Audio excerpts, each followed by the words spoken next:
An investigative piece by Verdens Gang, a Norwegian tabloid newspaper, has revealed Ghana has been sold overpriced Sputnik V vaccines from the Russian investment fund via two businessmen. Internationally, Sputnik V is being sold for $10 per dose, but was sold to Ghana for $19 per dose. The Ministry of Health in Ghana signed the agreement with the businessmen and announced that they have reached an agreement regarding the purchase of 3.4 million vaccine doses of Sputnik V.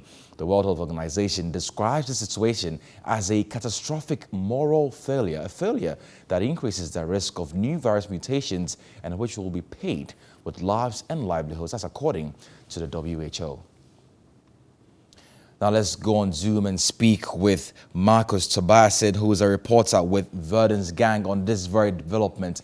Many thanks for your time, Marcus. First of all, it's almost as if we're making some particular individuals richer. Well, while we don't know the details, it certainly would seem that way, considering the vaccines are sold at such a high markup. The individuals involved in the sales themselves have refused to disclose any specifics on what they are making of this, but we have been able to confirm that it is being sold at a high markup from what the Russians are selling their vaccines from in direct deals.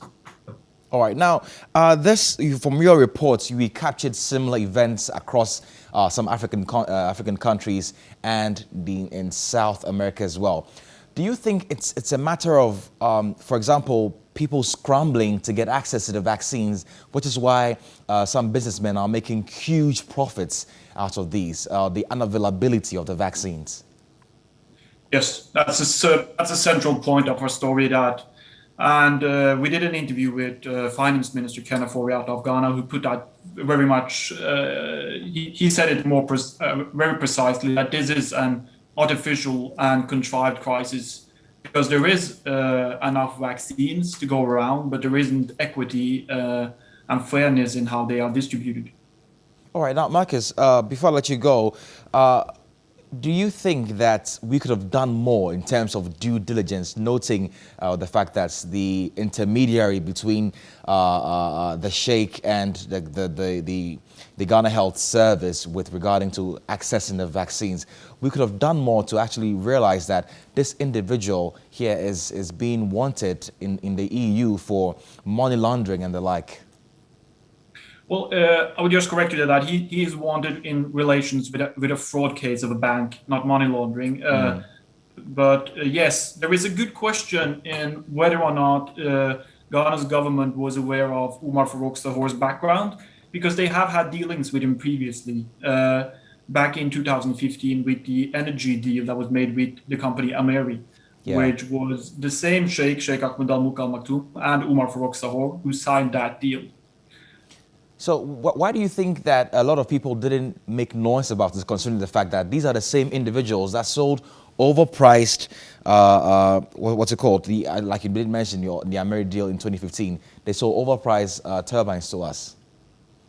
Well, in terms of why it didn't create more attention in Ghana, I think the arrival and this vaccine deal in itself was not publicized much. There wasn't much news on it, whereas the arrival of the AstraZeneca vaccines were highly publicized. This deal has received little attention, but at least I hope now that there will be an increased attention. This might give us some more answers, because there are still a number of unanswered questions around this deal.